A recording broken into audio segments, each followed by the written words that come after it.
अस्सलामुअलैकुम। तो आज का टॉपिक बहुत ज़्यादा इंपॉर्टेंट टॉपिक है पेपर के पॉइंट ऑफ व्यू से, आपने इसे बिल्कुल भी नहीं छोड़ना। टॉपिक है हमारा इंटरफेरेंस ऑफ साउंड वेव।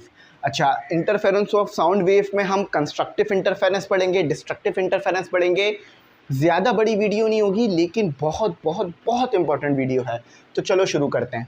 देखो भाई, इंटरफेरेंस आपके पास दो टाइप की होती है, constructive interference, destructive interference. Interference में होता क्या है, सबसे पहले ये समझ लो। देखो, इंटरफेरेंस में ये होता है कि एक वेव दूसरी वेव से आके मिल जाती है, यानी एक वेव होती है उस पर दूसरी वेव आ जाती है, तो जिसकी वजह से सुपरपोजिशन ऑफ वेव होती है, यानी दोनों वेव आपस में मिलती हैं और एक तीसरी वेव बना लेती हैं रिजल्टेंट। इसी चीज़ को हम इंटरफेरेंस भी कहते हैं। इंटरफेरेंस, अच्छा, इंटरफेरेंस दो तरह के होते हैं, कंस्ट्रक्टिव और डिस्ट्रक्टिव। कंस्ट्रक्टिव इंटरफेरेंस में क्या होगा कि आपको एक बड़ी एम्पलीट्यूड की वेव मिलेगी। डिस्ट्रक्टिव इंटरफेरेंस में क्या होगा कि आपको कोई वेव नहीं मिल रही होगी। अभी मैं जब इसको पढ़ाऊंगा तो ज़्यादा डिटेल में बात समझ में आएगी। अच्छा, कंस्ट्रक्टिव इंटरफेरेंस के लिए ज़रूरी है और ये कंडीशन मस्ट है कि जो आपके पास वेव्स है ना वो कोहेरेंट होनी चाहिए। यानी कोहेरेंट से क्या मुराद है? कोहेरेंट से ये मुराद है कि जो वेव की फ्रीक्वेंसी है वो सेम होनी चाहिए, एम्पलीट्यूड बहुत ज़्यादा ना हो और सेम सोर्स से निकल कर आनी चाहिए। ठीक है, यहाँ पर लिख लो, फॉर इंटरफेरेंस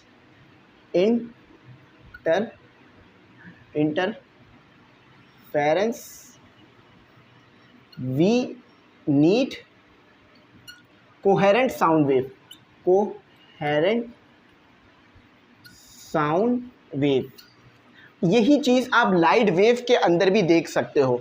कोहेरेंट समझ में आ गया, सेम फ्रीक्वेंसी होनी चाहिए, एम्पलीट्यूड भी सेम होना चाहिए और जो आपके पास फेज डिफरेंस है वो भी कांस्टेंट होना चाहिए। अब फेज डिफरेंस क्या होता है, मैं सारी चीज़ें आपको समझाता हूँ। अब देखो यहाँ पर हो क्या रहा है, सबसे पहले ये देखो। अच्छा, अब देखो यहाँ पर हो क्या रहा है, आपको पता है यहाँ पर आपके पास एंगल चेक करो, ज़ीरो होता है, हम यहाँ पर रेडियन में चेक कर रहे हैं। यहाँ पर आपके पास पाई होता है, यहाँ पर आपके पास 3/2 पाई होता है, यानी 75%। ठीक है, और यहाँ पर होता है 2 पाई। तो जब 2 पाई आ जाता है तो आपकी एक वेव यानी एक साइकिल कंप्लीट हो जाता है। अब फॉर एग्जांपल ये आपके पास वेव नंबर 1 थी, ये दोनों कोहेरेंट हैं। कोहेरेंट यानी सेम फ्रीक्वेंसी पर हैं। अब होता क्या है, आपकी दूसरी वेव आती है, जब आपके पास phase difference even integral multiple होगा तो कंस्ट्रक्टिव इंटरफेरेंस होगा। अब ज़रा इवन इंटीग्रल मल्टीपल क्या होता है ज़रा ये देख लो। ठीक है, मैं इसको यहाँ पे मिटा रहा हूँ क्योंकि यहाँ पर मैं आपके लिए अभी रिजल्टेंट वेव बनाऊँगा, इसको लिख लेना। अब होता क्या है, जब आपके पास ये वाली वेव यानी फेज डिफरेंस क्या है ज़रा ये समझो। फेज डिफरेंस क्या है ये समझो भाई। फेज डिफरेंस ये होता है कि पहली वेव और दूसरी वेव की पोजीशन में कितना डिफरेंस है टाइम के रिस्पेक्ट से। यानी मैंने चेक किया इस टाइम पर दोनों वेव के दरमियान कितना डिफरेंस है, एंगल का कितना डिफरेंस है, इसी को कहते हैं फेज डिफरेंस।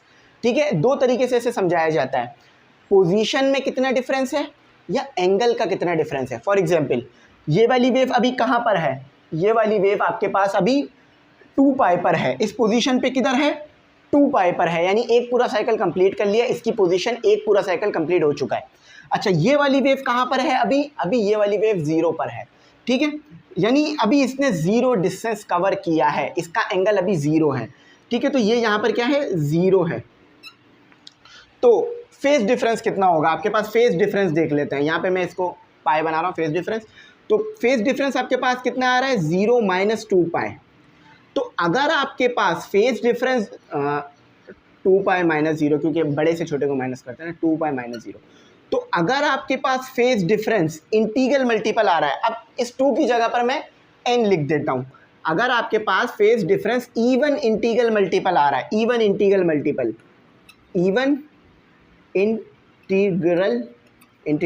मल्टीपल, इसका क्या मतलब है कि 2 पाई, 3 पाई, 4 पाई, 2 पाई, 4 पाई, 6 पाई, 8 पाई, अगर इस तरह से फेज डिफरेंस आ रहा है तो इसका मतलब ये है कि क्रस्ट इस वाली वेव का दूसरे वाली वेव की क्रस्ट से मिल जाएगा। देखो यहाँ पर बना लेता हूँ मैं, ये हो गया क्रस्ट। ठीक है, ये इसका हो गया क्रस्ट। ठीक है, अच्छा अब इस वेव को मज़ीद आगे कंटिन्यू कराता हूँ, ये हो गया इस वेव का ट्रफ। तो ये हो गया ट्रफ, TROUGH ट्रफ। इस वाली वेव का ट्रफ इस वाली वेव के ट्रफ से मिलेगा, TROUGH ट्रफ। तो इस तरह से जब होगा, इसका क्रस्ट से मिलेगा, इसका ट्रफ से मिलेगा, तो आपके पास एक रिजल्टेंट वेव बनेगी। रिजल्टेंट में यहाँ बना रहा हूँ, ठीक है, रिजल्टेंट वेव। तो आपके पास एक रिजल्टेंट वेव मिलेगी जो आपको इस तरह की होगी, इस तरह की बड़ी वेव होगी, बड़ी वेव। इन दोनों के एम्पलीट्यूड आपस में मिल जाएंगे, इन दोनों के एम्पलीट्यूड आपस में प्लस हो जाएंगे और एक बड़ी वेव जनरेट हो जाएगी। याद रखना, ये जो मैंने फेज डिफरेंस बताया है ये बड़ा इंपॉर्टेंट है, क्योंकि अगर phase difference odd integral multiple हुआ तो डिस्ट्रक्टिव इंटरफेरेंस हो जाएगा। अभी ज़रा मैं दिखाता हूँ, बात समझ में आ गया। अगर phase difference even integral multiple आ रहा है, अब इसको मज़ीद अच्छा समझाता हूँ।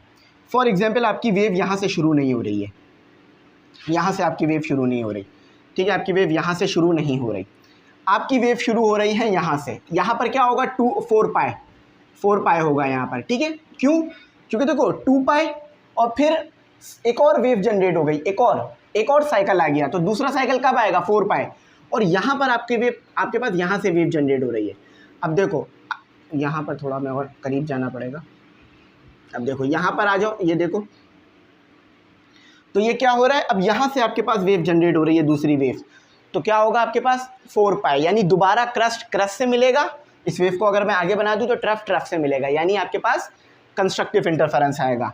चलो ये बात आपको समझ में आ गई। जो वेव थी उसको दोबारा कंटिन्यू कर लेते हैं, उस वेव को दोबारा कंटिन्यू कर लेते हैं ताकि आप ये बना लो अपने पास, ठीक है।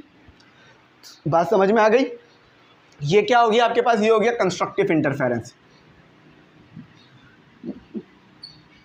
कंस्ट्रक्टिव इंटरफेरेंस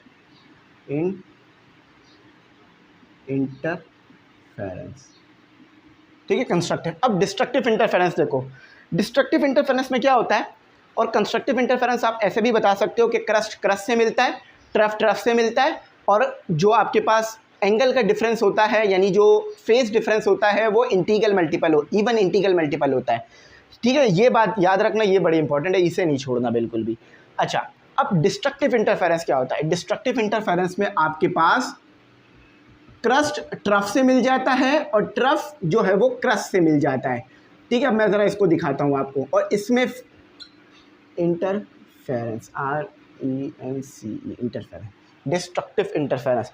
अब देखो डिस्ट्रक्टिव इंटरफेरेंस में क्या होगा, आप सबको पता है यहाँ पर 0 है, यहाँ पर क्या है, यहाँ पर आपके पास π/2 है, π/2 है, यहाँ पर पाई है, और यहाँ पर 3/2 पाई है, ठीक है, ये याद रखना। यहाँ पर 0 है, यहाँ पर π/2 है, यहाँ पर पाई है, यहाँ पर पाई है, यहाँ पर 3/2 पाई है, और यहाँ पर 2 पाई है। अब देखो डिस्ट्रक्टिव इंटरफेरेंस में क्या हो रहा है, इसका क्रस्ट इसके ट्रफ से मिल रहा है, यानी क्रस्ट की डायरेक्शन उल्टी है, ट्रफ की डायरेक्शन आपको पता है उल्टी होती है। क्रस्ट क्या होता है, नीचे की तरफ, क्रस्ट के बाद आपके पास नीचे की तरफ आना शुरू हो जाती है वेव, ट्रफ के पास क्या होती है, ऊपर की तरफ जाना शुरू हो जाती है। तो देखो अपोजिट डायरेक्शन की चीज़ें मिल रही हैं, यानी ये नीचे जाती हुई चीज़ ऊपर जाती हुई चीज़ से मिलेगी, तो एक दूसरे को कैंसिल करेगी या नहीं करेगी। फॉर एग्जाम्पल, ये इस डायरेक्शन में जा रहा है, ये इस डायरेक्शन में जा रहा है, ये इस डायरेक्शन में जा रहा है, सेम फोर्स है, तो यहाँ पर आके ये दोनों आपस में रुक जाएंगे। क्यों? क्योंकि ये जितनी फोर्स इस पर लगा रहा है उतनी फोर्स इस पर लग रही है। तो यहाँ भी यही हो रहा है कि भाई ये आपका क्रस्ट है, आपको ये ट्रफ है आपका, TROUGH ट्रफ, और ये आपका क्रस्ट है। जब क्रस्ट और ट्रफ आपस में मिलेंगे तो आपके पास डिस्ट्रक्टिव इंटरफेरेंस का फिनोमिना देखने के लिए मिलेगा। किस चीज़ का फिनोमिना देखने के लिए मिलेगा? डिस्ट्रक्टिव। और ये आपको अच्छी तरीके से देखकर भी जो है वो बात समझ में आ रही है, इसमें कोई जो है वो मुश्किल चीज़ नहीं है। अच्छा, अब इसको मैं मज़ीद आपके लिए एक्सप्लेन करता हूँ कि इसका फेज़ डिफरेंस क्या होगा। अच्छा, अब इसका फेज़ डिफरेंस देखो, मतलब फेज़ डिफरेंस देखो, फेज़ का डिफरेंस क्या आ रहा है इसमें। फेज़ का डिफरेंस आपके पास integral multiple, odd integral multiple आ रहा होगा। ये कंस्ट्रक्टिव के लिए रिजल्टेंट बनाई थी मैंने, अब डिस्ट्रक्टिव के रिजल्टेंट वेव बनाऊँगा, ठीक है। आप ये इसके नीचे बनाना, मेरे पास जगह नहीं थी, चलो यहाँ बना देता हूँ मैं, ठीक है। ये एक बड़ी वेव आपको मिलेगी, बड़ी वेव मिलेगी आपको, ठीक है, बड़ी वेव आ गई। अब देखो यहाँ हो क्या रहा है, ये आपके पास क्या है, ये आपके पास क्या है, पाई, ठीक है, यानी ऑट, और ये आपके पास क्या है 0, तो फेज डिफरेंस कितने का आ रहा है पाई माइनस 0। तो जब जब फेज डिफरेंस आपके पास यहाँ पर 1 है, यानी 1 को आप n से रिप्लेस कर सकते हो आगे जाकर, तो जब जब आपके पास फेज डिफरेंस पाई आएगा या 1 पाई, 3 पाई, 5 पाई, 7 पाई, तो आप डिस्ट्रक्टिव इंटरफेरेंस देख रहे होगे। हो क्या रहा होगा कि भाई देखो आपका जो ट्रफ है वो क्रस्ट से मिल जाएगा, दोनों वेव का, एक वेव का ट्रफ एक वेव के क्रस्ट से मिलेगा, दोनों एक दूसरे को कैंसिल कर देंगी। अब इस वेव को आगे कंटिन्यू करते हैं और ज़रा पढ़ते हैं। देखो अभी ये वेव आगे निकली, ये वेव आगे निकली, ये वेव आगे निकली और यहाँ पर आ गई, ठीक है, यहाँ पर आ गई। यहाँ पर आपके पास क्या बनेगा, यहाँ पर पाई है, 2 पाई है, तो यहाँ 3 पाई बनेगा, है ना। अब देखो यहाँ से आपकी वेव शुरू हो रही है, फॉर एग्जांपल इसको यहाँ से शुरू हो रही है, ये तसव्वुर करो यहाँ से शुरू हो रही है, तो देखो यहाँ से इसका क्या निकला क्रस्ट, यहाँ से इसका क्या निकला ट्रफ, तो देखो दोबारा क्रस्ट ट्रफ से मिल रहा है, और एंगल क्या, एंगल का डिफरेंस क्या आ रहा है 3 पाई, ऑट इंटीग्रल मल्टीपल, तो आपकी वेव क्या होगी एक दूसरे को कैंसिल कर देंगी, ठीक है।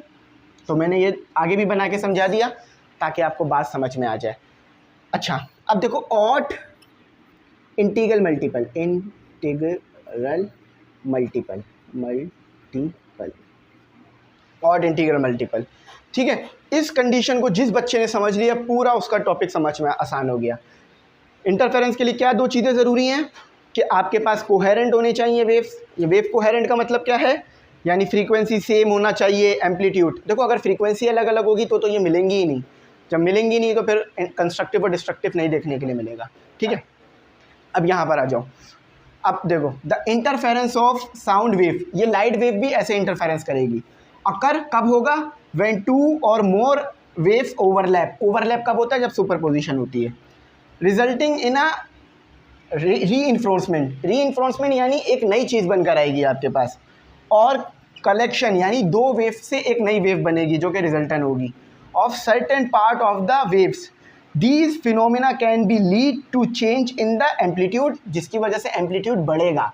कंस्ट्रक्टिव इंटरफेरेंस में एम्पलीट्यूड ज़्यादा आता है, अब कितना आता है, मतलब फॉर एग्जांपल इसका एम्पलीट्यूड था y2, इसका था y1, तो यानी y is equal to y1 plus y2, ठीक है, याद रख लो। अच्छा and perceived loudness of sound, अब वेव आपको बड़ी मिल रही है, एम्पलीट्यूड ज़्यादा मिल रहा है क्योंकि दोनों वेव आपस में मिल गई हैं, एक का क्रस्ट दूसरे के क्रस्ट से, एक का ट्रफ दूसरे के ट्रफ से, तो आपको पास क्या हो रहा है कंस्ट्रक्टिव इंटरफेरेंस, ठीक है। जब क्रस्ट ट्रफ से ट्रफ क्रस्ट से मिलेगा तो कंस्ट्रक्टिव, और अगर जब क्रस्ट क्रस्ट से ट्रफ ट्रफ से मिलेगा तो कंस्ट्रक्टिव, जब क्रस्ट ट्रफ से मिल जाएगा तो डिस्ट्रक्टिव, ये भी याद रख सकते हो। और मैंने एंगल से भी बता दिया, सारी चीज़ें आपको क्लियर करी हैं, मैं नहीं समझता अब आप लोग भूलोगे, तो इसको यहीं तक रखते हैं, इसको मज़ीद नहीं ले रहा मैं आगे क्योंकि आपको मुश्किल होगी। अच्छा उम्मीद करता हूँ बात समझ में आई होगी। थैंक्स फॉर वॉचिंग, अल्लाह हाफिज़, कीमती दुआओं में ज़रूर याद।